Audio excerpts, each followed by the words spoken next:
Hi friends, మనం ఇప్పుడు లక్ష్మీ నరసింహస్వామి దేవాలయం కాడికి వచ్చామండి. మనం హైదరాబాద్ లో ఉన్న చైతన్యపురిలో ఉంది. మనం ఇప్పుడు లక్ష్మీ నరసింహస్వామి దగ్గరికి అయితే వెళ్తున్నామండి. మనకు ఆపోజిట్ టెంపుల్ ఉంది. నేను టెంపుల్ దగ్గరికి అయితే వెళ్తున్నానండి. ఇక్కడ లక్ష్మీ నరసింహస్వామి స్వయంభూగా వెలిచారు. ఈ వీడియో స్కిప్ చేయకుండా చూడండి. మీకు చాలా విషయాలు నేను గుడి లోపలికి వెళ్ళి మీకు చెప్తాను, చూపిస్తుంటాను. ఎవరైనా దేవునికి కొబ్బరికాయలు కొట్టాలనుకుంటే ఇక్కడి నుంచి తీసుకోవచ్చండి. ఇక్కడ కొబ్బరికాయలు కూడా అమ్ముతున్నారు. లోపలికైతే వెళ్తున్నామండి. ఓం లక్ష్మీ నరసింహస్వామి నమః. నేను మెట్లయితే ఎక్కుతున్నానండి.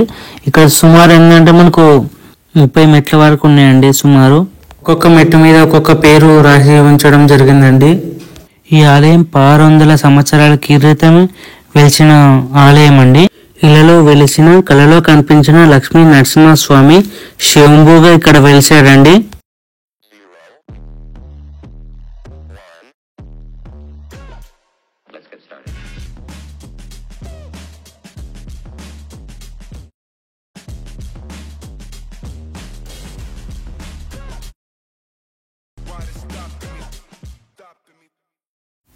మొత్తం మెట్లెక్కి మనకు మీదికి రాగానే మొత్తం బండరాళ్ళు కొండలే కనిపిస్తాయండి.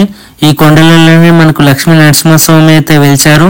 కొండలు చూపిస్తున్నా చూడండి. మొత్తం ప్రధానంగా చెప్పేది ఏంటంటే చిన్న కొండ మీద వెలిచిన ఆలయం అండి.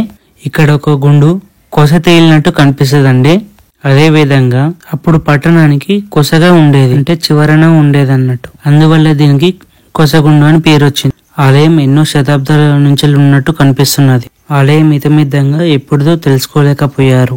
ఆలయాన్ని మొత్తం చెక్ చేశారు మండలి శేషాచార్యులు గారు.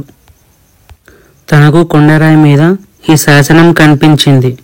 అర్థంగానే లిప్లో కనిపించడం జరిగింది. చరిత్ర కలిగిన వాడు పరిశోధకుడు తన మిత్రుడిని పిలవడం జరిగింది.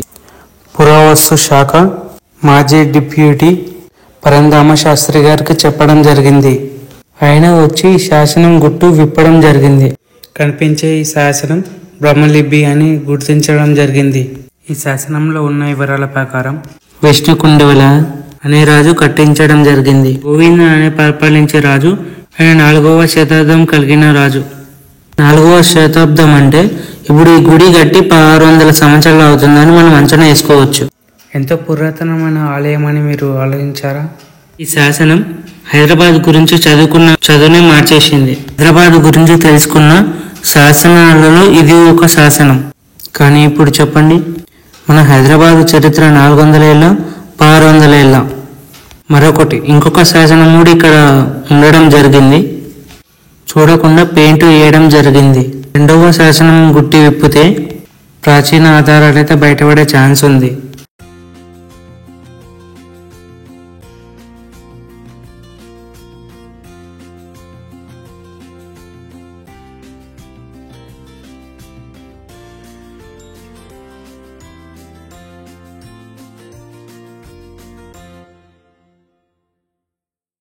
మనకు మెట్లకి మీదికి వస్తుంటేనే మనకు మెట్ల దగ్గరనే గరుడ స్వామి కొన్ని విగ్రహాలు అయితే కనిపిస్తుంటాయండి. మీరు చూడండి, నేను చూపిస్తాను విగ్రహాలనైతే.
మనం రైట్ సైడ్ మదంగానే శ్రీ మహా గణపతి మందిరం అయితే కనిపిస్తాయండి. మందిరం లోపలికైతే వెళ్దామండి. గణపతిని చూపిస్తాను మీకు.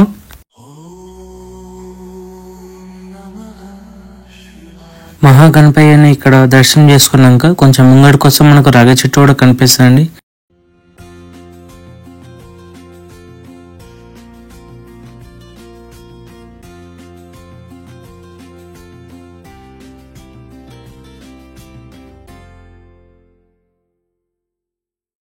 నవగ్రహాలు అయితే ఇక్కడ మనం చూడొచ్చండి. మీకు చూపిస్తున్నాను. ఇక్కడ మనకి స్వామి విగ్రహము అండ్ సుబ్రహ్మణ్యేశ్వర స్వామి విగ్రహం అయితే ఇక్కడ ఉన్నాయండి. ఈ ఆలయం చరిత్ర చూసుకుంటే ఒక 40 ఏళ్ల కింద అంటే సుమారు 1981లో ఈ ప్రాంతం మొత్తం అడవి లెక్కలు ఉండేదండి. మొత్తం దట్టమైన చెట్లు ఉండేదంట.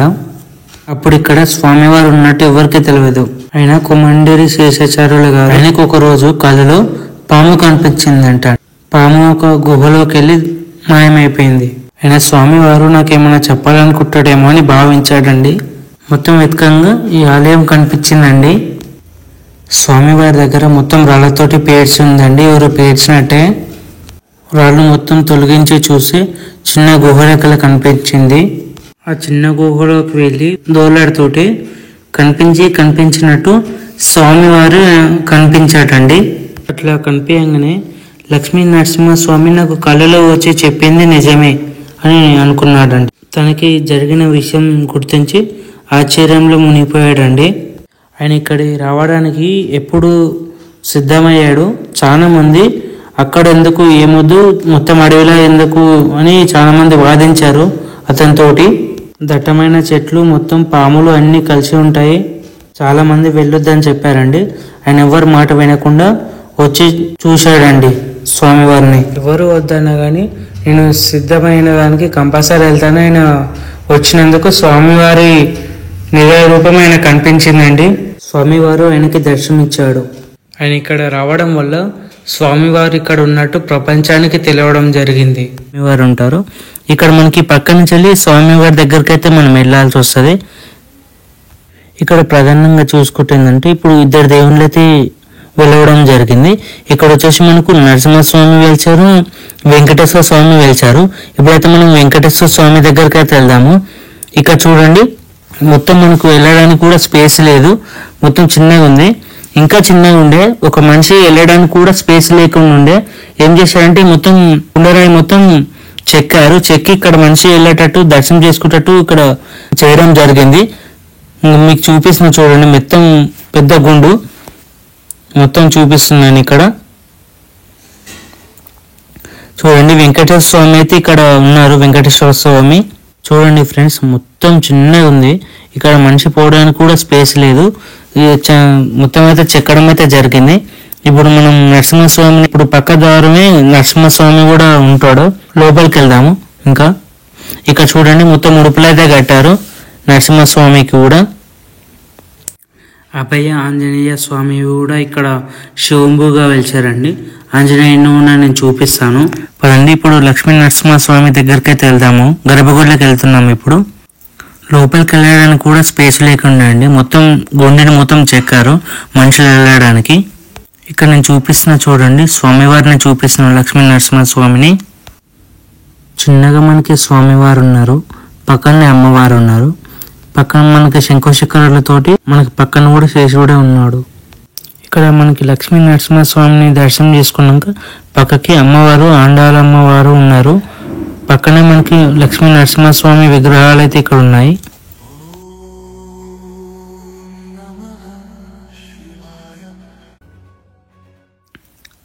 మనం అభయ ఆంజనేయ స్వామి దేవాలయం ఇక్కడి నుంచి వెళ్ళాలండి. ఫస్ట్ వచ్చేసి మనం మెట్లు దిగినాక సుబ్రహ్మణ్యేశ్వర స్వామి ఆలయం ఉంది. సుబ్రహ్మణ్యేశ్వర స్వామి ఆలయం తర్వాత మనం ఆంజనేయ స్వామి దగ్గరికి అయితే వెళ్దాము.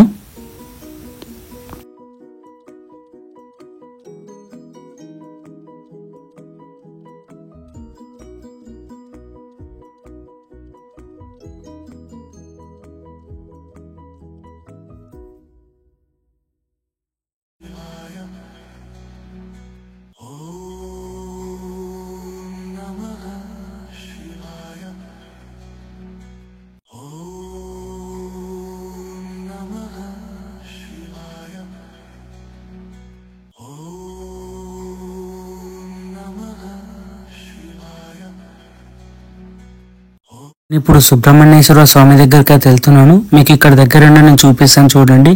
విగ్రహాన్ని అయితే ఎంత బాగా చెక్కారు చూడండి, మొత్తం కళ ఉట్టి పడుతున్నట్టుంది తేజస్సుతోటి. ఇక్కడ సుబ్రహ్మణ్యేశ్వర స్వామితో పాటు కొన్ని విగ్రహాలు అయితే ఇక్కడ ఉన్నాయండి, నేను చూపిస్తున్నా చూడండి.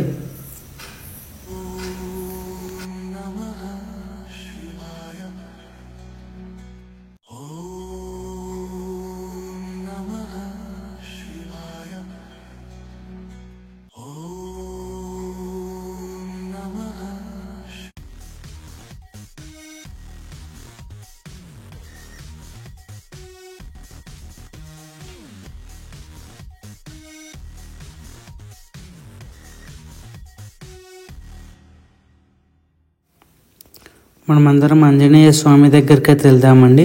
ఆంజనేయ స్వామిని చూద్దాము. ఆంజనేయుడి గుడి చుట్టూ అయితే మనం ఇప్పుడు ప్రదక్షిణాలు అయితే చేద్దామండి. ప్రదక్షిణాలు చేసి ఆంజనేయుని దర్శనం అయితే చేసుకుందాము.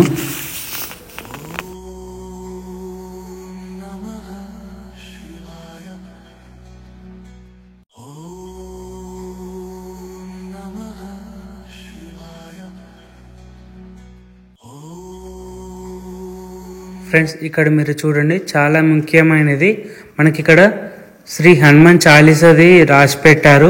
బోర్డు అయితే కంపల్సరీ అందరు చదువుకోవాలి, చాలా ముఖ్యమండి. ఎందుకంటే చెప్తున్నాను, ఇప్పుడు చాలా మంది భయపడుతుంటారు, కొంతమంది ఏదో భయానకరంగా ఉంటుంటారు. వాళ్ళు ఏంటంటే చదువుకుంటుందంటే ఆంజనేయుడు తీరుస్తాడండి. ఇంకా ముఖ్యంగా ఏంటంటే శని ఉన్న వాళ్ళు కూడా శని కూడా పోతుందండి ఆంజనేయుడు. ఎందుకంటే శని దేవుడిని కాళ్ళ కింద పెట్టుకున్న హనుమంతుడు కాబట్టి. మరింత కొంచెం ముంగడికి వస్తే ఇక్కడ మనకి గోశాల కూడా ఉందండి. నేను ఇక్కడ ఆవులను చూపిస్తున్నాను చూడండి. మీకు 3 ఆవులు అయితే ఇక్కడ ఉన్నాయి. ఈ గుడి దాటి కొంచెం ముంగడికి వెళ్తే ఒక అద్భుతాన్ని నేను చూపిస్తానండి. శివుడు లింగ రూపంలో వెలిచాడండి. అక్కడ శివంబుగా వెలిచారు. నేను అక్కడికి వెళ్తున్నాను. ఈ టెంపుల్కి వచ్చేసి 2 ఎంట్రన్స్ దారులు అయితే ఉన్నాయండి. ఒక దారి వెంటనే అయితే నేను ఇక్కడ మూసీ నదిలో స్వామివారు వెలిచారు లింగ రూపంలో. అక్కడికైతే నేను శివయ్య దగ్గరికి అయితే వెళ్తున్నాను. నాతో పాటు రండి, నేను కూడా తీసుకెళ్తాను మిమ్మల్ని. ఇక్కడ చూస్తున్నారు, కొంచెం ముందుకు రాగానే ఇదే టర్నింగ్ అండి. ఈ టర్నింగ్ నుంచి స్ట్రేట్ వెళ్ళాలి మనం.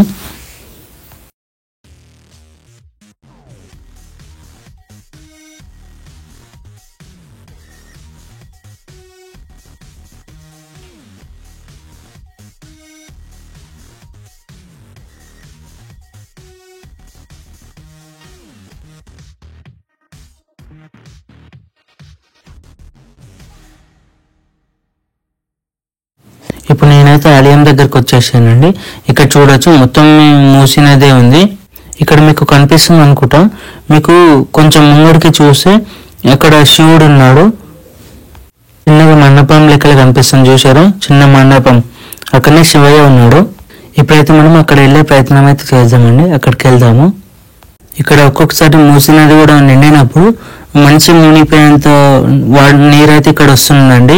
ఆ నీళ్ళలో నడుచుకుంటూ వెళ్ళి శివలింగానికి అయితే అభిషేకం అయితే చేస్తుంటారు శివరాత్రి టైంలో. ముఖ్యంగా ప్రతి నెల మాస శివరాత్రి టైంలో ఇక్కడ స్వామికి అభిషేకం చేస్తుంటారు. మనకైతే ఇప్పుడు అదృష్టం అనుకోవచ్చు, ఎందుకంటే మనకి ఇప్పుడు శివయ్య వీడియో తీయడానికి నీళ్లు అయితే లేవు, నీళ్లు తక్కువ ఉన్నాయి. ఇది చాలా గొప్ప విషయం అండి. హర హర మహాదేవ శంభో శంకర ఓం నమ శివాయ. ఈ శివలింగాన్ని ఒక్కసారి దర్శించిన అభిషేకించిన చాలా పుణ్యం అండి. కోరుకున్న కోరికలన్నీ తీరుస్తాడండి శివుడు. మీరు కూడా ఒకసారి ఇక్కడికి రావడానికి అయితే ట్రై చేయండి.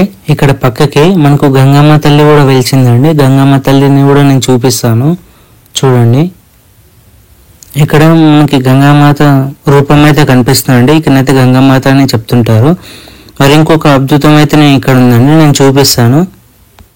ఇక్కడ మనకి శివయ్య దర్శనం, అమ్మవారి దర్శనం అయిపోయినాక ఇంకొకటి ఉందండి, అక్కడ నేను చూపిస్తున్నా చూడండి. మీకు గంగామాతని ఇక్కడ దర్శనం చేసుకున్నాక ఇక్కడ సైడ్ రండి, మీకు ఒకటి చూపిస్తాను. ధర్మరాజు ద్రౌపది ఇక్కడ వచ్చినట్టయితే కనుక్కున్నారండి ఈ పటం చూసి. అయితే మహాభారతం ఉన్నప్పటి నుంచి ఉన్న శివలింగం అని వాదన అయితే ఉందండి.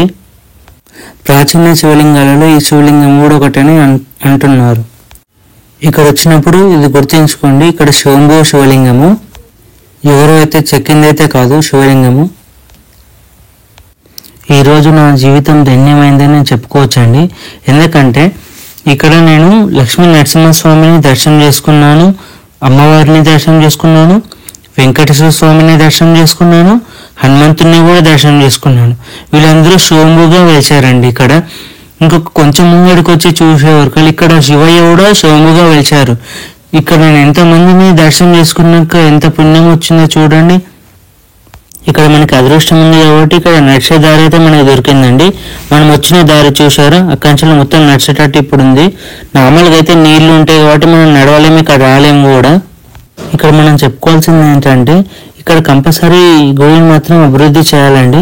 ఎందుకంటే ఇక్కడ వచ్చేటందుకు మనం నడవడానికి ఇక్కడ బ్రిడ్జ్ అయితే నిర్మించాలండి. ఇక్కడ నీళ్లు తగ్గినప్పుడు అయితే దర్శించుకోవడానికి అయితే రాగలుగుతున్నామండి. ఇంకా నీళ్లు ఎక్కువైతే మనం ఇక్కడ రావడానికి దర్శించుకోవడానికి ఛాన్స్ అయితే ఉండదు. ఒక బ్రిడ్జ్ ఉంటే మాత్రం కంపల్సరీ ఇక్కడికి వచ్చి శివయ్యని అయితే దర్శనం చేసుకుని వెళ్తానని చాలా బాగుంటుందండి. అక్కడ చూడండి మనకి కొండ ఊళ్ళకల్లా మొత్తం ఉన్నాయి కదండి రాళ్ళు పేర్చి. ఇక్కడ మునులు అయితే ఇక్కడనైతే మునులు తపస్సు చేసుకునేవాళ్ళు అంటండి.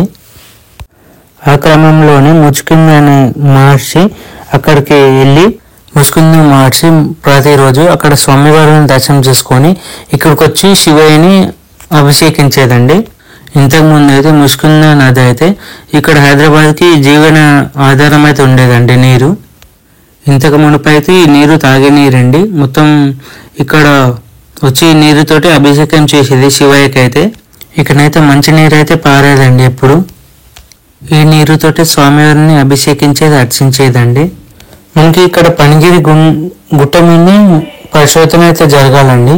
ఎందుకంటే చూస్తున్నారా గుట్టలు కూడా ఇక్కడనే మనకు అంతే చిక్కని రహస్యాలు అయితే ఉన్నాయి. పరిశోధన చేస్తే అంతే చిక్కని రహస్యాలన్నీ మనకు బయటపడతాయండి. ఇక్కడ చూస్తున్నారా మొత్తం కొండలు ఉన్నాయి. కొండల మీద మనకి ఇక్కడ రాళ్ళు ఉన్నాయి కదా, మొత్తం రాళ్ళ మీదకి వెళ్ళి మనకు పాము ఉన్న రూపం అయితే మనకు కనిపిస్తుంది అండి. ఇప్పుడైతే మొత్తం చెట్లు ఉన్నాయి కాబట్టి మనకు కనిపిస్తలేదు. ఇప్పుడు మనం ఇంతకుముందుకి కొనశిల అని చెప్పాం కదండి, ఆ కొనశిలనే పాము పరిగె లెక్కల కనిపిస్తుంది అండి. ఇక్కడి నుంచి చూస్తే మనకి పాము రూపంలో కనిపిస్తుంది కాబట్టి ఈ గుట్ట పేరు పనిగిరి గుట్ట అని పిలుస్తుంటారండి. స్వామివారి వెంపటి ఉండేది ఎప్పుడైనా సరే మనకి ఆదిశేషు కదా, ఆదిశేషు అంటేనే పాము కదా, సో ఆదిశేషు అని పేరు వచ్చిందండి. బాయ్ ఫ్రెండ్స్, ఈ వీడియోకి లైక్ చేయండి, షేర్ చేయండి, సబ్స్క్రైబ్ చేయండి ఫ్రెండ్స్. జై శ్రీరామ్. ఓం నమః శివాయ.